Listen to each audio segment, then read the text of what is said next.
मैं आग्रह करना चाहूंगी अपने माननीय मुख्यमंत्री महोदय से। जी हां, जोरदार तालियों से हम सब स्वागत करें माननीय मुख्यमंत्री बिहार श्री नीतीश कुमार जी का। राज्य पक्षी महोत्सव के पहली बार आयोजन के लिए मैं सबसे पहले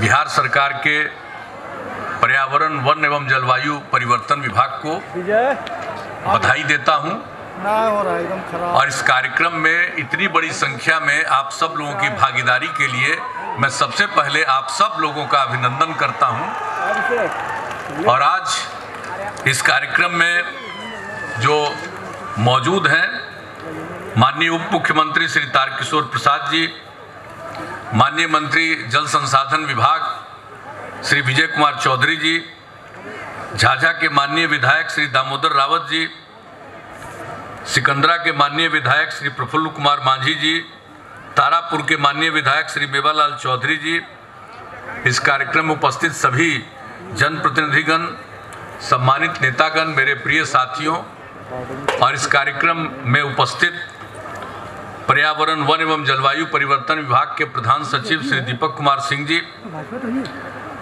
मुंगेर प्रमंडल की आयुक्त श्रीमती वंदना किनी जी, मुख्य वन प्राणी प्रतिपालक बिहार श्री प्रभात कुमार गुप्ता जी, वन विभाग के पदाधिकारी और हमारे ओएसडी श्री गोपाल सिंह जी, जमुई के जिलाधिकारी श्री अवनीश कुमार सिंह जी, जमुई के वन प्रमंडल पदाधिकारी श्री सत्यजीत कुमार जी, भागलपुर के वन प्रमंडल पदाधिकारी श्री भरत चिंतपलील जी, और इस कार्यक्रम में उपस्थित यहाँ पर जो आए हुए हैं बॉम्बे नेचुरल हिस्ट्री सोसाइटी के प्रतिनिधिगण, इस कार्यक्रम में उपस्थित पर्यावरण, वन एवं जलवायु परिवर्तन विभाग के सभी पदाधिकारीगण, बिहार एवं बिहार के बाहर से आए हुए पक्षी विशेषज्ञगण,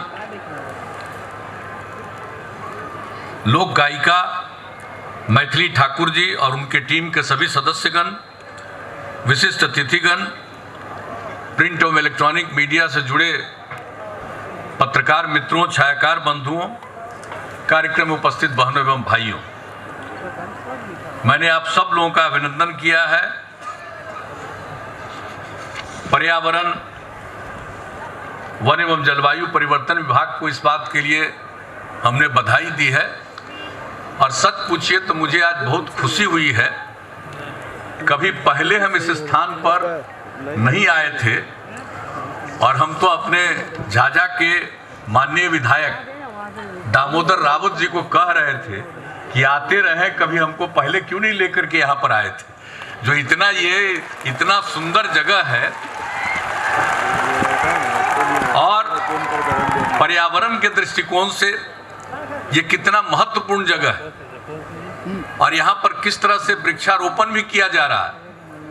लेकिन ये सब चीज के साथ यहाँ पर कितनी बड़ी संख्या में पक्षियों का निवास होता रहा है। यहाँ के खुद यहीं के इसी स्थल के पक्षियों की संख्या भी काफी है और इसके अलावे विदेशों से जाड़े के मौसम में जिन इलाकों में बहुत ठंड होता है तो वहां से पक्षियां चलकर दूसरे जगहों पर जाती हैं और वैसी पक्षियां भी यहाँ आती और कितना सुंदर है। और लोगों ने एक एक चीज दिखाया है, दृश्य दिखाया है और नाव पर चल करके कुछ जगहों पर देखने का मौका मिला। क्या एक से एक सुंदर पक्षियों को देखने का अवसर मिला, मुझे बहुत प्रसन्नता हुई है। और जो कार्यक्रम किया गया है ये सब राज्य पक्षी महोत्सव का कलरव जिसका नाम दिया गया है और ये नागी नकटी बर्ड सेंचुरी भी इसका नाम है। और जो आयोजन किया गया है ये बहुत अच्छा आयोजन किया गया है, पहली बार इस तरह का आयोजन हुआ है। वैसे तो अभी हाल ही में, हम पहले भी गए हैं, लेकिन अभी हाल ही में पटना में, राजधानी पटना में जो पटना का मुख्यालय सेक्रेटेरिएट है उसके बगल में एक तालाब है और उस तालाब में जो पक्षियों की ऐसा कोशिश किया गया कि पक्षियों की संख्या खूब आए। अभी कुछ दिन पहले वहां जाकर के देखने का मौका मिला, इतनी संख्या में पक्षियों को देखने का मौका मिला, बड़ी खुशी हुई। और उन्हीं दिनों जब वन विभाग की तरफ से ये खबर आई कि यहाँ पर एक विशेष आयोजन हो रहा है, महोत्सव का आयोजन हो रहा है, पक्षी महोत्सव का, तो उसमें चलना है, तो मुझे खुशी हुई। आरा करके देखा और आप एक बात जान लीजिए, ये तो हो गया और ये कितना महत्वपूर्ण जगह है।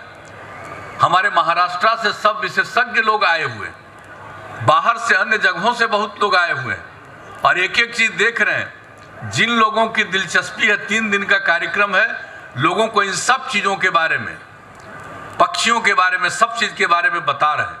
हम तो आप सब लोगों से आग्रह करेंगे और खास करके नई पीढ़ी के लोगों को कि इन सब चीजों पर जरूर विशेष ध्यान दीजिए।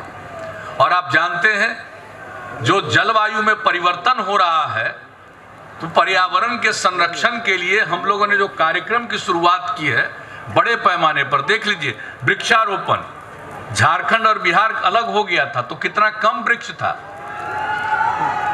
हरित आवरण इतना कम था, 9% ही था। और उसके बाद हम लोगों ने बड़े पैमाने पर वृक्षारोपण शुरू किया 12 से ही, और उसके बाद अब करीब करीब 15% हो गया। उसके आगे भी और वृक्षारोपण हम लोग करा रहे हैं। और इसको ध्यान में रख करके जल का संरक्षण करने के लिए, हरियाली को बढ़ाने के लिए ये सब काम जो शुरू किया, जल जीवन हरियाली अभियान 2019 से हम लोगों ने शुरू किया और कितना बड़ा समर्थन लोगों का मिला।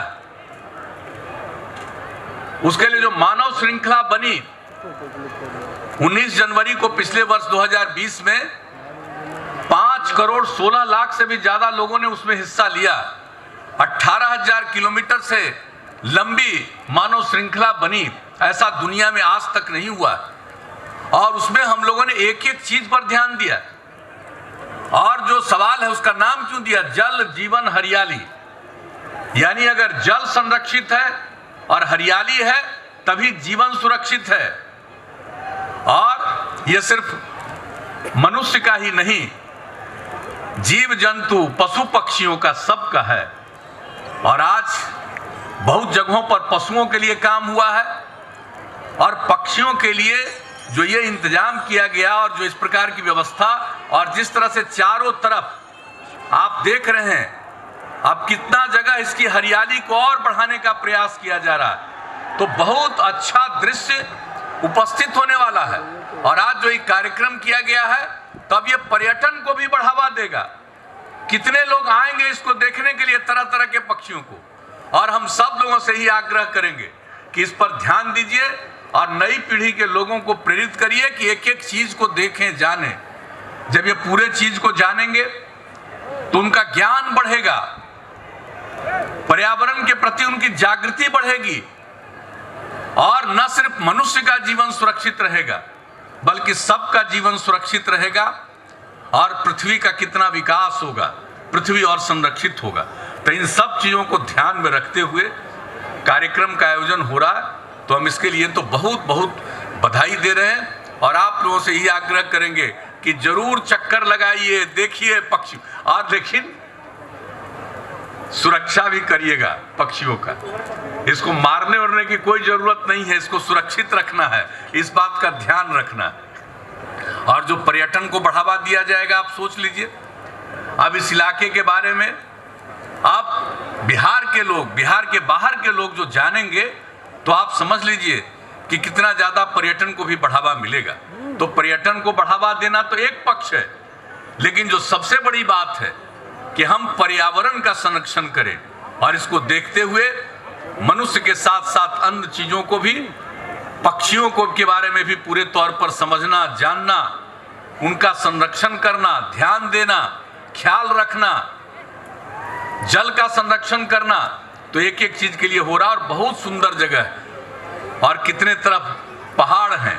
और यहाँ पर तो आ करके देखे भाई, मुझको तो इतनी खुशी हुई है कि मैं क्या कहूँ। जो हम ये जो देख रहे हैं पर्वत का, ये सब आप बड़ा बड़ा ये जान लीजिए, यहाँ के जो पहाड़ हैं, ये जो पर्वत का इलाका है, ये जान लीजिए ये मामूली पुराना नहीं है।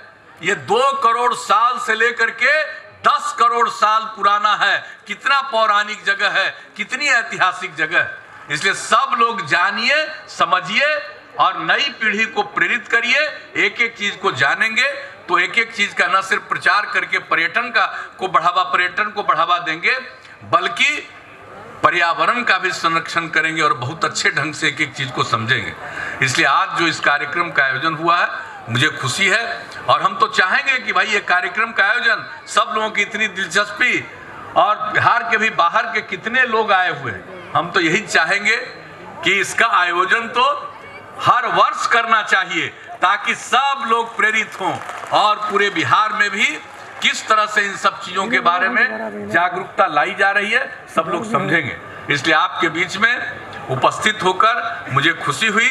और भाई हम तो आज देख करके गए हैं, फिर कभी हम अचानक आकर के देखेंगे, ताकि असल होता क्या है कि बहुत बड़ी भीड़ होती है तो ये पक्षी लोग दूर चले जाते हैं, इसलिए नाव पर जाकर के देखना पड़ा।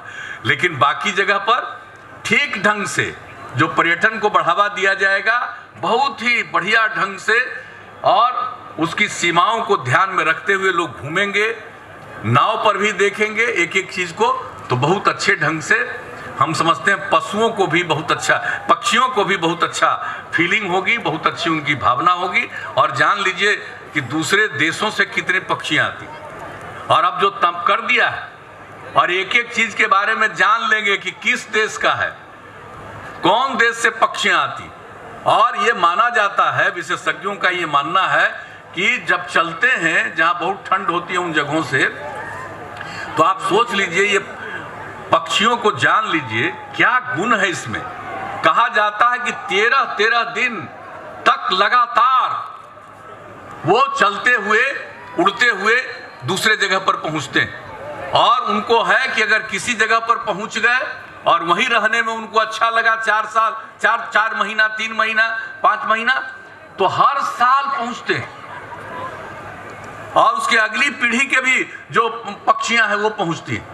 तो आप समझ लीजिए इन सब चीजों को भी जानना है, समझना है, ध्यान रखना है, उसका भी संरक्षण करना है, और अपनी जानकारी को और नई पीढ़ी की जानकारी को बढ़ावा देना।